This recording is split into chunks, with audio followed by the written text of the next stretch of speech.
Good morning and welcome to FPL Natty. Thank you so much for joining me today for my Game Week 15 team selection. Yes, the background is a little bit different. I'm spending some time at my parents' house at the moment while my house is being renovated. So yeah, don't worry about this. This is my sister's old room. So don't be judging me in the comments out there. Thank you guys so much yet again. Welcome. If you haven't already subscribed, you know what to do. Press that red button down below and press that bell notification so you know I'm going to be posting my videos next. Okay, and as you know, down the bottom there is my league code. Just join the auto link, it's in the description below. So let's get right into this video, guys. Game week 15 is fast approaching. I'm not even gonna tell you what the time is right now, but it is close to the deadline. Maybe it is even past the deadline before you see this video, but you're gonna see how my team did for game week 14 and what my team is going to be doing for game week number 15. So let's get right into this video. Let's go. So this was originally my team for game week number 14, playing a 3-4-3 formation. My captain was Harry Kane with Haaland as my vice captain, only because there was some injury scares that he had. So what actually happened was this. Haaland didn't play at all, and yeah, as you can see, Andreas came in. I got 73 points. I did take a -4 hit because I got rid of some players. I can't remember who they were now. See it on my previous video. So it ended up being about 69 points. But the good thing about it is that I got a green arrow. I was 8.62% up. That's about 190 places up on my league ranking. So all in all, once I get green arrows, I'm super happy about that. My overall point 760, my overall rank 2,029,557, and I'm only 116 points off of the top 10k. So it's not impossible for me to catch the top 10k, to be honest. If I get a few decent runs in a row for game weeks, maybe I can get like a 25, a 20, a 25, a 30, then yeah, I can really shorten that gap up to the top 10k, and who knows what might happen before the end of the season. We're still only at 14 weeks in. We've got 38 weeks in total to play, so I know that I can still try and hopefully break into that top 10k, which will be a season high for me. So in terms of what I did for game week 14, the Newcastle boys absolutely smashed it, and on Saturday the highest scoring players came from Newcastle, and I had all three of them. That is Trippier, Almiron and Wilson. They got a combined total of 42 points. As you can see, absolutely smashing it. And with Wilson at the time being a differential, he got what, 19 points there. That is absolutely amazing. But the one concern I did have, but we all knew that it could happen, was Haaland, and he wasn't in the starting lineup at all against Leicester, where they won 1-0. So Andreas came in to take his place, and he gave me 3 points, so that wasn't too bad. Another concern that I did have for game week 14 was that Foden was on the bench for the second time in a row. He only came on for 13 minutes. Okay, so that is twice now where he's only given me 1 point in the Premier League. He did play 80 minutes in the Champions League, but I'm not sure how that's going to work going forward. I'm gonna have to see what happens this game week in 15 to see if he plays. If he doesn't play, I might need to look to transfer him out either before the World Cup or definitely during that period where we have unlimited transfers. So I'm gonna hold on to him to now, maybe swap to KDB during the World Cup, but you know that will require some tinkering. Haaland has dropped in price slightly. I saw that over 200,000 of FPL managers out there have sold them. I don't know why they did that. You know, his injury was temporary. It wasn't a long-term injury, so I don't think that should have. Yeah, people definitely should have been doing that. Zaha, yet again, 1 point. His days are completely numbered in my squad. He only got one shot against Southampton, so yeah, he's looking like he's going to be going out. The Arsenal lads done really, really well, smashing Nottingham Forest, as I said, 5-0. A clean sheet for Ben White and a goal for Martinelli, helping me get some much needed points in my team. My captain was Harry Kane. He blanked for the second time in 12 game weeks, so it's not a mighty scare, but yeah, it was a bit disappointed. Him being my captain gave me 1 point, and obviously just another point because he was my captain. Got a yellow card as well. So he is one yellow card away from getting one match ban, just like Ivan Toney is in game week number 15. So yeah, let's just see how it goes with Kane and my captain. But what transfers am I going to make for this game week? There's just the one, and his name is Wilfried Zaha. It is time for him to go out. I'm over him being in my team. He has had great fixtures, but he just really hasn't produced anything meaningful in that time, in that window where they've had good fixtures. He's averaged only about 3 to 4 points a game, and it just isn't enough for me to maintain him in my squad. So let's have a look at who I'm going to bring in for game week number 15. And we're going to start with Raya for Brentford. He's in there now as a placeholder. It's a 50-50 between him and Ward as to who has the better fixtures. It's either Leicester away versus Everton for Ward, or it's Brentford away versus Nottingham Forest without Ivan Toney. So for me, they're both next to each other in the league in 11th and 12th place, and I'm not really sure which one I would want to put in my squad. We know that Raya brings the save points at the moment. He's got 54 saves to Ward's 37. It isn't just save points that I want to be concerned about, it's also the clean sheets, and I want to know if Leicester have a better chance against a Everton side who have had a decent turn in form recently, or is it Brentford who have got Wolves who haven't really been scoring? So no. Or is it Brentford who have Nottingham Forest who are also looking to beat a fellow recently championship team? I don't really know about that one. But what I do know in defence, Trippier is going to be there. He's currently the top scoring defender in FPL right now on 77 points, only blanking just one of his last 8 league appearances. He averages about 6.9 points a game. Now that is fantastic, but I know that a lot of you do own him as well, so that differential isn't necessarily there. But just having him on the pitch for what he brings in either attack or defense is fantastic. He's got 1 goal, 3 assists, and 7 clean sheets in 13 appearances. So it doesn't really matter whether it's at the front or at the back. Trippier is going to be a great asset in my team, and he is not going anywhere.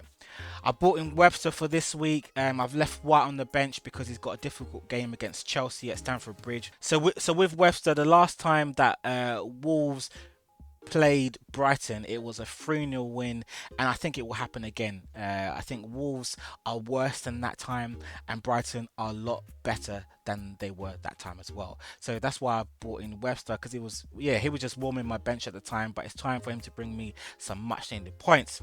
Cancelo as well, he is in my team. A lot of you have him, I know. What a great player. He was rested for the Champions League game. I think he only played about 8 minutes, but I brought him back in for this Premier League game because he has created 4 chances and taken 4 shots over the last 6 and produced 3 double-figure goals at the Etihad this season, averaging about 7.5 points per match at home. So I'm thinking against Fulham, I don't think they're going to stand a chance against Manchester City. Man City have only conceded 5 goals in 6 games. So yeah, their defense is really strong, and Fulham haven't won at the Etihad at all for like the last 7 times they've been there. I don't see them winning this time at all. It's just going to be the same as normal. City are going to win 2-0. Cancelo might get an assist. He's going to give me about 7-8 points. It's just a no-brainer. New boys in. This is Trossard. I brought him back in. We know about Trossard. He was the most bought in player for game week number 12. Then the most sold player for game week number 13.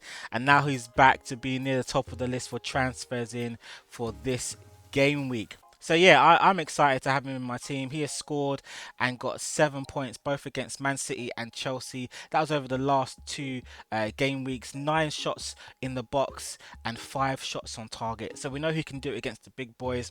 Can he do it against Wolves away? I am hoping so. He has had a turn of form this season with 7 goals this season with the new manager Roberto De Zerbi. I think that's how you say his name.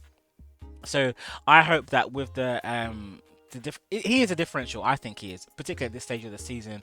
I brought him in. I'm hoping that he can bring me some returns against Wolves. I brought him in for Zaha, as I said previously. Zaha has to go. Trossard is on good form. He's a midfielder playing as a striker in the current formation that they have. So yeah, come on, Trossard, do your bits. Not many people in my mini leagues have him, so hopefully he can do the business. Foden, as I spoke about earlier, started on the bench for 2 Premier League games in a row. I am hoping he starts this game. As we know, Guardiola, he picks his team based on the opposition, so there is that rotation risk that you sometimes do get. Actually, no, that's a lie. Not sometimes do get. You get quite a lot with a Pep Guardiola team, as he changes his front three so much with either Grealish, Bernardo Silva, Mahrez, Foden. It changes so much, and obviously with Haaland and Alvarez, he rotates it quite a lot. And this game week, after the Premier League one, they do have a Carabao Game Cup match. So I'm hoping that he plays Foden for this one and probably drops him for that game. But currently, Foden has 4 goals and an assist and 30 points in his last 2 home starts. So I'm hoping, fingers crossed, that he does start this game. Fulham, they haven't been very, very good when it comes to their away fixtures. They conceded at least twice in their last 5 away games. So I'm hoping that they concede like 10 times. Considering I've got 3 City players, I've just given away the last City player I have. Yeah, considering I've got 3 City players, I'm hoping that they concede quite a lot, and all the players I have in my team produce some returns, including this guy, Martinelli. It's been a bit quiet in the FPL space in regards to Arsenal players this week, and I think it's because they're playing a fellow top 6 side in Chelsea. But I think I can only see an Arsenal win here, to be honest. They've got no James, they've got no Chilwell on the wings, they've got no Kepa. Mendy is back, so Mendy wasn't the number one for quite a few games. Kepa did take his place, but he's injured. Yeah. They've also got up front just Aubameyang, who's a former Arsenal guy. I think he's going to get in his head. Gabriel Saliba are going to man mark him like crazy. I don't think he's going to do well. Then who have they got in midfield? Arsenal have a solid team. Arteta knows who his best 11 is, and at the moment, Graham Potter doesn't really know who his starting 11 is, who's playing. I think he plays Sterling like left back the other day or something like that. He plays Havertz up front. Yeah, I don't think they're gonna have any chance against Arsenal. I think Arsenal will win, and I'm hoping Martinelli flourishes in this game and brings me some much needed returns for another green arrow. Miguel Almiron, he is still in my squad, never going anywhere right now. Scored in his last 6 matches. What made me laugh is that Jack Grealish, when he made fun of him in that Twitter post, he must be eating his words right now, because Almiron is the second highest ranking midfielder in FPL, only behind Salah, Kane and Mitrovic for shots in the box and just shots in general. And they're playing Southampton, who have just got a single clean sheet in their first 13 matches. Amron is literally on fire right now. We know he doesn't score normal goals. He scores absolute belters. So I'm hoping he just gets another against Ralph Hasenhutl's side, and he just does bits. Where they're playing away. Doesn't really matter, at St Mary's or St James's Park. I know that Almiron and Newcastle are in great turn of form. Yeah, he's gonna do well for me. And alongside him, it's going to be his fellow compatriot Callum Wilson. Yes, there is a yellow flag against him, but the manager did say it was like a cold slash flu illness, so hopefully he has recovered from that and he will be straight into the team. I heard I saw something on Twitter the other day that if he scores, he's going to do like a a cold celebration to pretend that look at me guys, I'm back, and everyone thought I was sick, but I'm here. So I'm hoping he does that. I'm hoping he gets a brace, or more like he did against Villa, where he took his tally to 4 goals over the last 6 game weeks. Now, I had him before everyone else had him, hence why I had a green arrow for the, game week number 14. But now over 800,000 managers have transferred him in. Now, I know this is in reaction to Ivan Toney being suspended for this game week and not having the best fixture for the next game week as well. Also for Mitrovic, who is I think 1 game away from a yellow card, possibly. So yeah, I get it. So a lot of people have brought him in this game week, but he does have a yellow flag against it. If he doesn't play, that's going to be funny for all the people that did bring him in. But I'm going to hold on to him right now. He's in my starting 11, and he's playing, as I said, Southampton, who have conceded 9 goals in their last 6 and have kept just 1 clean sheet. So I'm hoping he does bits. He is a very good captain option, even with the yellow flag against him, because he's in good form at the moment.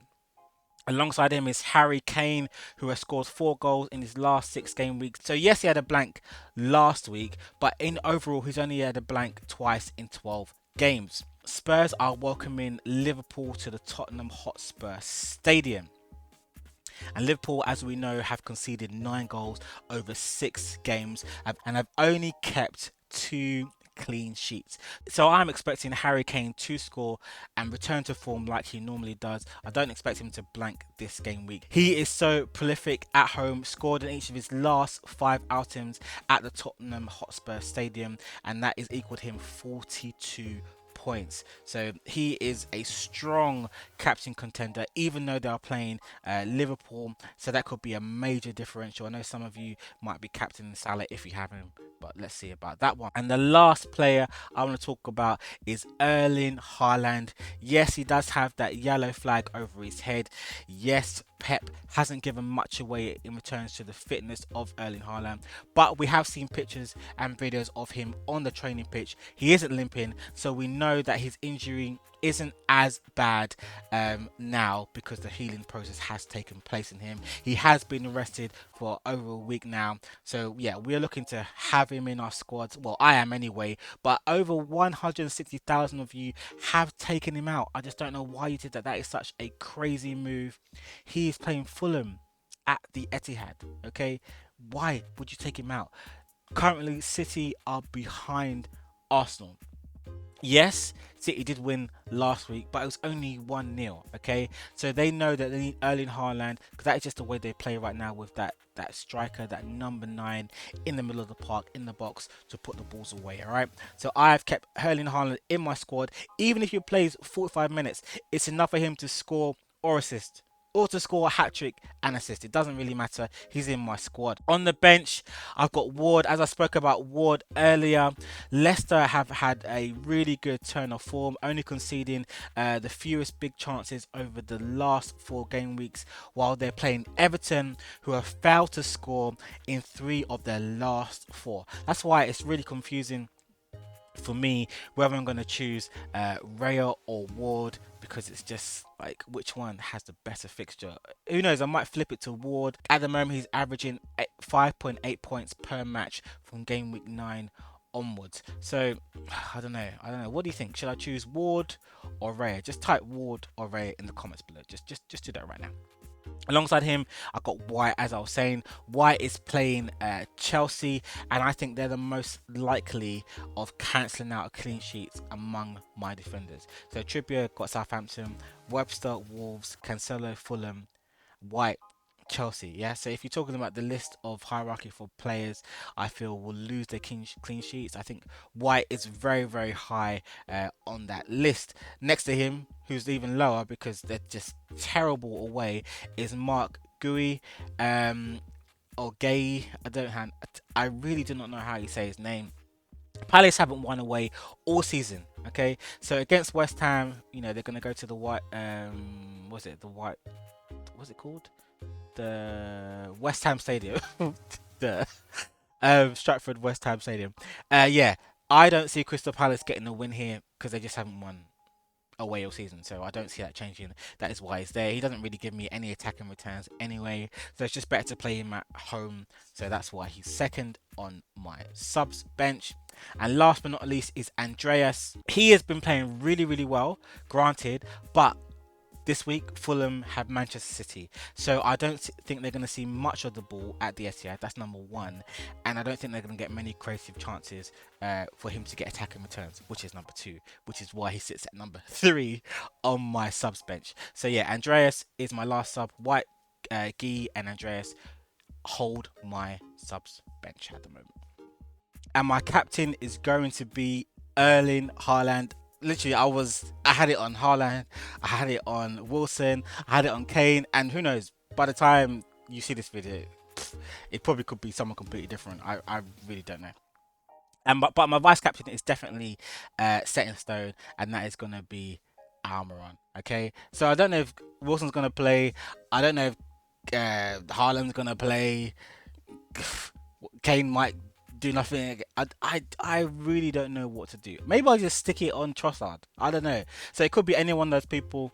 But let's see how it goes. Who's your captain? Put your captain down in the comments down below. So there it is. That is my team selection for game week number 15.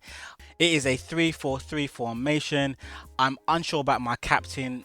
It's either going to be Wilson, Kane, Trossard, Haaland, or Amaron. That is my options for captain. I don't really know what I'm going to do there. I still might even make a quick transfer for someone else. I don't know. I might bring Saka in. Yeah. I just said it. I might bring Saka in. I don't know. So that is my team. My team for game week number 15. Let me know what you think in the comments below. Is there someone that I've missed out for this week who could be great? I know some people are talking about Madison, people saying Iwobi's in good form as a differential. Yeah, I'm not making moves like that right now, but let me know what you think in the comments below. Subscribe to my channel if you haven't already. Thank you for coming. If you've been here before, I really appreciate all of you that are taking the time out to watch my videos. Remember, auto link the mini league. If you do FPL, just press the auto link on this channel down below, FPL Natty, right below. Then yeah, I can see if you're above me. You can see how rubbish or good I am, and I can see how rubbish or good you are. Alright, I need more of you in my mini league. Just press it down below. You know what to do. Give this video a thumbs up. If you press the dislike button, press it twice. That's how that one works. And guys, I will see you in the next video.